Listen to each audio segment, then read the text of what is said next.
I'm Laurie Gaylor. I'm co-founder of the Freedom from Religion Foundation. On today's Freethought Matters, we're delighted to have with us the newest member of the Congressional Freethought Caucus, U.S. Representative Don Beyer of Virginia.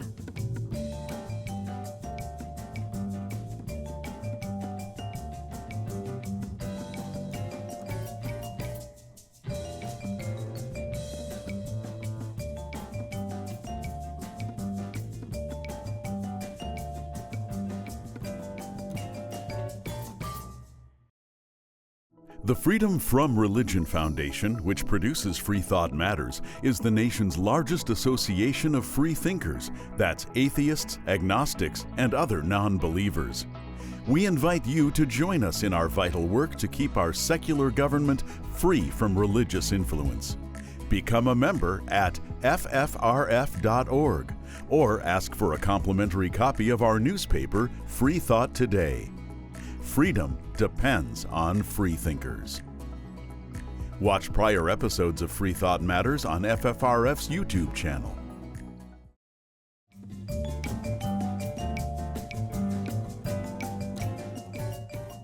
I'm Laurie Gaylor. As promised, our guest today is U.S. Representative Don Beyer from Virginia's 8th District, which is located right outside of Washington, D.C. Representative Beyer is the chair of the Congressional Joint Economic Committee, serving on the House Committees on Ways and Means, and Science, Space, and Technology, and he chairs the Space Subcommittee. As Virginia Lieutenant Governor from 1990 to 1998, his work included advocacy for Virginians with disabilities. Representative Beyer recently joined the Congressional Freethought Caucus, which seeks to promote public policy formed on the basis of reason, evidence, science, and strong moral values, to protect the secular character of our government by adhering to the strict constitutional principle of the separation between church and state, to oppose governmental discrimination against atheists, agnostics, humanists, seekers, religious and non-religious persons, and to champion the value of freedom of thought and conscience worldwide, and to provide a forum for members of Congress to discuss their moral frameworks, ethical values, and personal religious journeys. So, among other things, we're going to talk with Representative Beyer about why he made the decision to join the Freethought Caucus, how he was a leading figure in the opposition to anti-democratic policies, and how he's working to preserve the separation of church and state on Capitol Hill. So that's a lot to talk about. Thank you so very much, Representative Beyer, for joining us today. Thank you, Laurie. It's a pleasure and an honor. So I want to first ask what inspired you to join the Congressional Freethought Caucus.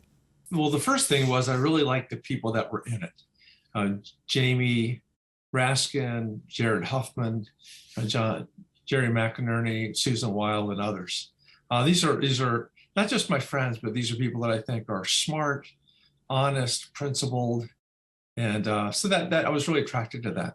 But I also have been so dismayed over the last 40 years of my political engagement by the way people's religious beliefs have interfered with other people's beliefs, religious or not, in terms of public policy.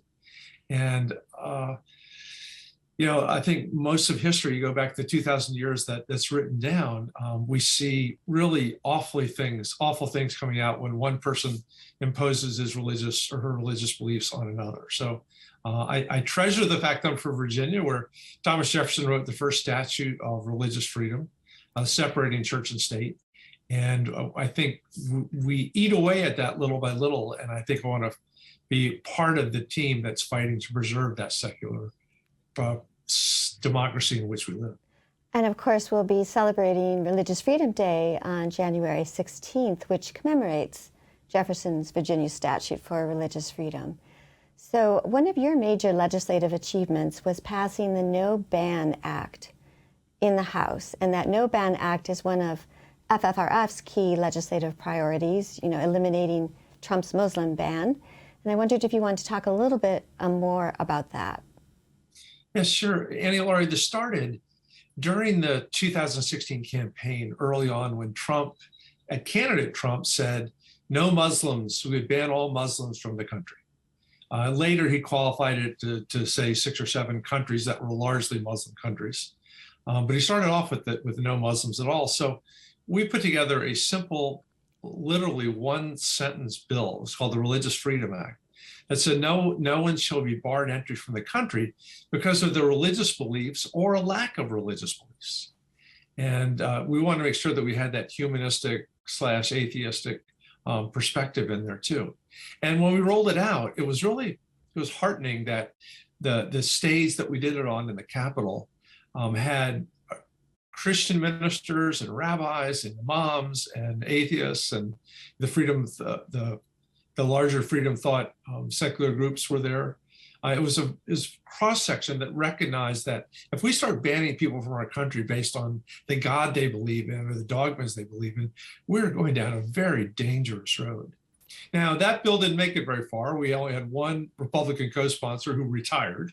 But then later, as Trump got elected and started to put up fences and started to really operationalize or put in operation the bans from these countries that were almost completely Muslim, Judy Chu and others turned this, and I believe Ilhan Omar, but Judy was the lead, converted it to the No Ban Act. I got to be one of the original co-sponsors on it. It just put into the law that you can't ban people because of their faith. And we shouldn't have bans, period.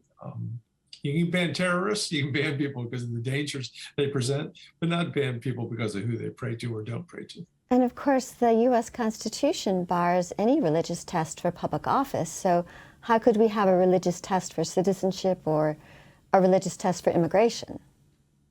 And the problem, of course, is that you have people in public life right now, most of the Republicans, although I'm not picking on a given party, who think that Islam is a religion of death or religion of terrorism, or that everyone who believes in Islam is a danger to our society. Well, it's not a large step to go and say everyone who's a Mormon, or everyone who's a Catholic, or everyone who's a Jew, or whatever, or everyone who's an atheist is a danger to our society. So much better to make sure that we keep the religious prejudices out of our public policy. Yeah, public policy should be neutral and not take sides on religion. Go ahead. And with that, Laurie, it's also totally okay to respect other people's religious beliefs.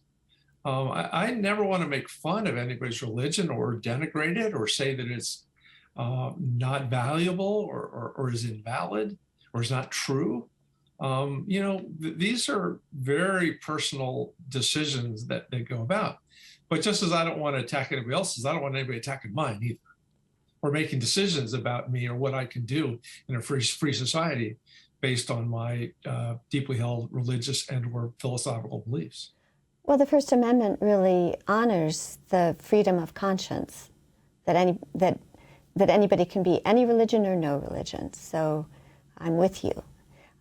In a tweet on September 29th, 2020, you said, honestly, revelations by close associates that Trump mocks his religious supporters, thinks church rights are BS, and privately calls conservative religious leaders hustlers is the least surprising thing I've seen lately. Could you elaborate on that tweet?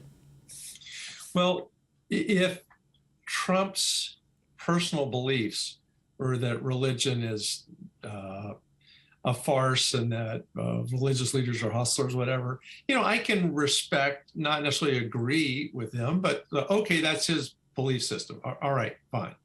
I don't want him interfering with mine. I'm not going to interfere with his. However, but then when he turns around and says his political base are the evangelicals and many, many people that have these deep, relatively conservative religious faiths, and they look to him as their savior, or he's referred to himself as the second coming or the next Jesus. It's just the hypocrisy is in all capital letters in 26-point type. You just can't mock all religious figures and religions and then go out and say, you are my people and I'm with you. That's the problem. It's just his dishonesty, not what he believes. Were you surprised how fast so many of your supposedly devout colleagues came to worship at Trump's altar? Shocked and dismayed and confused. Let's just take, your average, good middle income, middle American who goes to church on Sunday. They're I'm just going to pick on any Christian faith. I was raised Roman Catholic, and I know what are the central messages that are supposed to come out of the New Testament. Love one another, care for the poor and the sick and the wounded and the old, and care for each other, and care for this planet. And so why, if that was your philosophy and that was your religious belief, would you then cozy up to somebody who wanted to destroy everything, who doesn't treat people with respect, who lies and who cheats on his wife and cheats on his taxes and cheats the people he works with? None of the stuff that is in the First Testament or in the New Testament that's worth embracing, even as a humanist or an atheist, principles that are worth embracing are associated with Donald Trump. So it's like they gave up all of their, I think, honestly held religious beliefs to worship at a very false God, one whose character and actions have nothing to do with Christianity or the New Testament. So you might say they kind of sold their souls for political gain. Yeah, and the sad part is that there was no gain. I don't know what they sold their souls for, because none of his policies were out there helping them. There was helping the very, very wealthy, and helping the ones that were elite already, who were also, down at Mar-a-Lago laughing at all the people that put them in power and keep them in money. When did you realize that so many of your colleagues are becoming radicalized? It's been quite a process over the last 10 years. Even 15 and 20 years ago, I lost a governor's race to a Republican, but I never thought that he was crazy or radical. I mean, we had different political beliefs, but I never worried that he wouldn't take good care of Virginia, and I wanted him to be a good governor. Now, there's so many in public office that have, pretty, what I would consider wacko beliefs that they often ascribe to their faith. Now, I don't want to make fun of their faith ever, but when they try to put it into political action, that really scares me. The whole notion that Jesus wanted us all to have guns. Frankly, I can't find that in the Bible. No, there weren't any guns at that time, for one thing. No. Do you see a link between this, theopolitical uprising and the January 6th attack? Oh, very, very much so. Once again, though, it's the, I was going to say hypocrisy, but a better word is the complete incongruity of people who profess a faith in a living God, a Christian God, for almost every one of those. There may have been a couple of Jews or Muslims in there, but if there were more than 1%, I'd be astonished. Then attacking our democracy, threatening to assassinate Nancy Pelosi and hang Mike Pence, who did the most evil things to our poor Capitol Police officers and DC National Guard and DC police officers. We've had a number of deaths that arose that day and since then because of it. I'm around the Capitol Police officers every day, and many of them are still traumatized by having American citizens, in theory, people of good faith, coming up and smashing them with fire extinguishers and flags and all kinds of bad stuff. So yeah, it's a weird kind of fervor that allows somebody that supposedly is a good person of faith that turns around and kicks all those values out the window to come attack the leaders of our country. I think we're all still extremely traumatized by that. And Representative Beyer, we're going to take a break. And when we come back, I'd like to talk to you more about your work to fight discrimination in the name of religion and also to fight for democracy.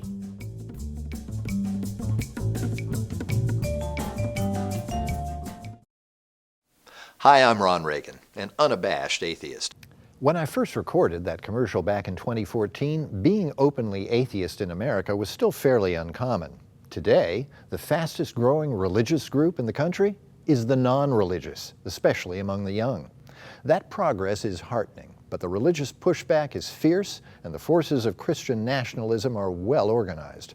Our progress won't continue unless we work together so that reason and our secular constitution will prevail. That's why I'm asking you to join the Freedom from Religion Foundation, the nation's largest and most effective association of atheists and agnostics working to keep state and church separate, just like our founders intended. Please join the Freedom from Religion Foundation today. Ron Reagan, lifelong atheist, not afraid of burning in hell. I'm Patrick, and I'm an out-of-the-closet atheist. 9 years ago, I saw Dan Barker debate Christian apologists at the University of Wisconsin. They were discussing the resurrection of Jesus and whether or not it was true. At the time, I was Catholic and was very convinced Dan was wrong and that, in fact, the story was true. That debate prompted me to take a course on early Christian literature, and I, in fact, learned more and questioned my own beliefs. The more I read and the more I learned, the more I came to realize that I was being pretty much intellectually dishonest. Fast forward to 9 years later, I'm now an employee at FFRF and work for the vital mission of separation of state and church. I'm proud to be an out-of-the-closet atheist.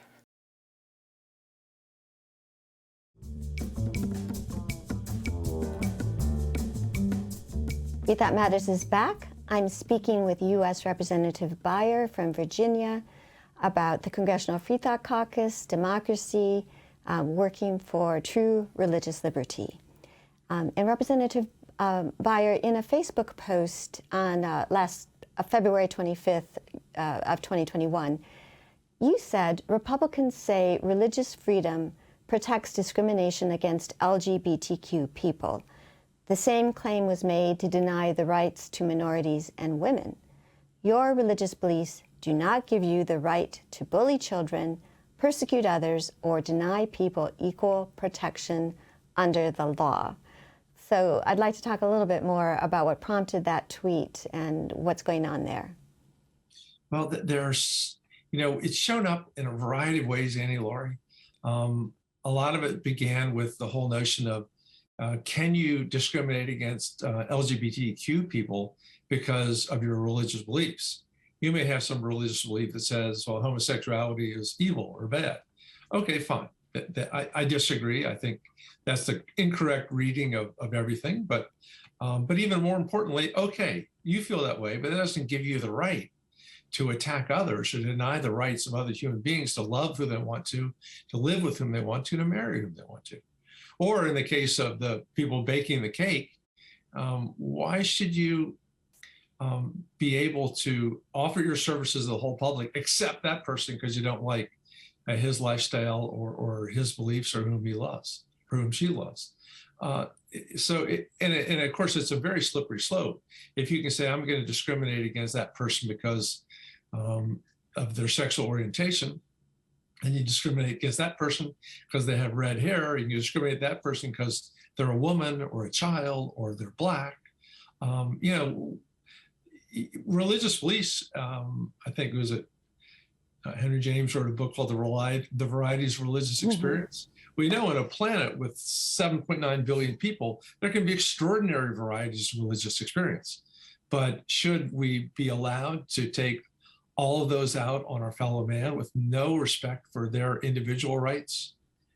And so it seems to me that just moral law, the higher natural law that just emerges from our sense of what's right and what's wrong would prohibit that. Well, what if you believed in human sacrifice, for example? That's against the law. And many do over the years. Those virgins thrown into the volcanoes. That's right, historically. So how do the conservatives get away with these types of claims? And And how can those of us who believe in true religious freedom do a better job of changing the narrative? Well, my deep hope is that, as so often happens, that the public is ahead of the politicians. That sadly, often it's the most and the more extreme that get elected to office because they're out there, they're noisy, they seek attention, they want that validation. But my deep hope is that the most of American people are not actively discriminating against people because of their religious belief. That may be naive, but I want that to be true. In the meantime, it all starts with us, Laurie. We have to make our lives be our argument. We have to be the best citizens that we can be, which means treating everybody with respect, everybody with the natural rights that they have as a human being. And then make sure that we guard the laws very carefully too. That when we see this creeping in, and based on the Supreme Court decision on the Texas law, letting it stand, and their decision, hopefully it will go the right way, but on the Mississippi law on banning abortion, the abortion is probably the most important case here in America of other people's religious beliefs infringing, some people's religious beliefs infringing on others. I have no truck with those who want to believe that a human life is available at the instant that the sperm enters the cell or gets implanted on the uterine wall, and that has a soul and it's a life worth protecting. Okay, you want to believe that? That's fine. But you have no right to impose that on anybody else in the society. That is your religious belief, not backed by any science whatsoever. So as if there were a science of the soul to begin with. So we have to fight really hard to make sure that this religious belief, among many others, is not imposed with no regard for other people's individual freedom across the society. Yes, and I was glad to see Justice Sonia Sotomayor during the December 1st oral arguments in that Dobbs case out of Mississippi bring up that 300-pound gorilla in the room, which is that there is usually almost entirely religious motivation behind the anti-abortion laws that have to do usually with ensoulment and so on. So, but it was very concerning that it looked like we had six justices on the U.S. Supreme Court poised to strike down Roe versus Wade, or at least basically do it in, by saying that 15-week ban could stay in Mississippi. And I'm wondering, what can we do about this? We'll be waiting for that decision in June, but how do you feel about court reform or expansion, or what are we going to do if we have this extremist court? Yeah, I've long been a fan of moving forward with court reform. The specific reform that I've been advocating for at least 8 years was limiting the terms to 18 years and staggering them so that every president got 2 justices per term that he or she was elected to. But that's going to take a long time to make happen, and even a longer time for its effect to kick in, because you're not going to throw off the existing judges, at least until their 18 years is up. In fact, there may be a case that you could never throw them off, the Brett Kavanaughs, Amy Coney Barrett's, because they were elected under the old law, old Constitution. In the meantime, expanding the court is at least a possible way of overcoming the 6-3 imbalance. The sad part is, I think a majority of the court was nominated by presidents who didn't get the popular vote.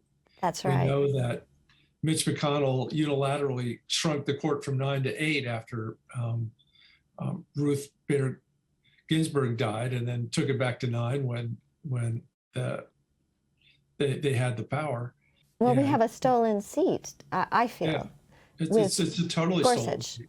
Yeah. When we should have had our current Attorney General, Merrick Garland, on the court. And if he had been on the court, we wouldn't be having the situation we have now with the Texas SB 8. There wouldn't have been the votes to let that happen. Which is, and I know we're talking, religious beliefs or lack of same, principles, but it's really very clear that what McConnell did after that death by denying Garland and putting Gorsuch on was deeply unfair and didn't reflect the traditions of the United States or the law or the rules. He had the power to do it, but just because you have the power doesn't mean it's the right thing to do. And I think it offended the sensibilities of almost any right-thinking person. And if a Democrat did it, I'd be just as upset and just as angry. So we only have about 2 minutes left, but I wonder if you want to talk a little bit about what it feels like in Congress with such a stark, partisan, divisive divide going on. What's it like? It's hard, but it's also important. And I don't say this casually, but there's an enormous divide, left versus right now, based on education and books and even, dare I say it, IQ.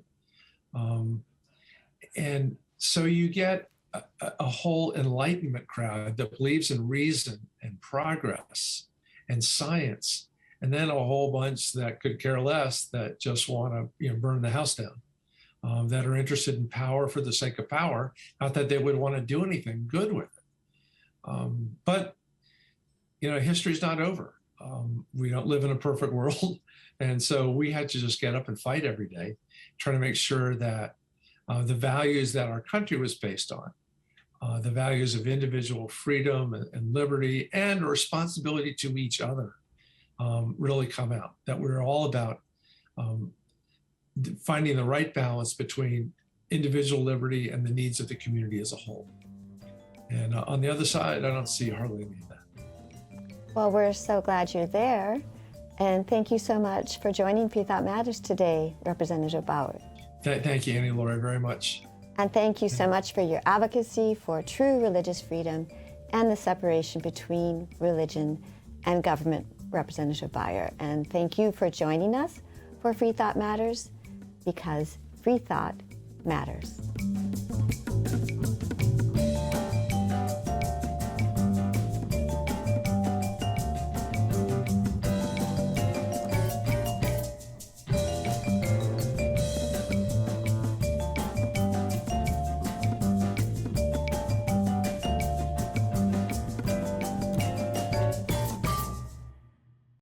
Hi, I'm Steve Pinker.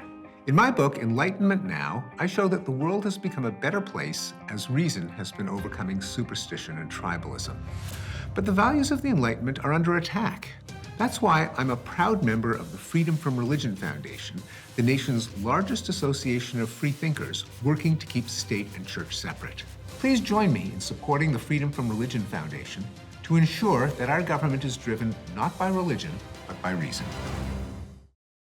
The preceding program was a presentation of the Freedom from Religion Foundation, which is solely responsible for its content and does not necessarily reflect the views of this station.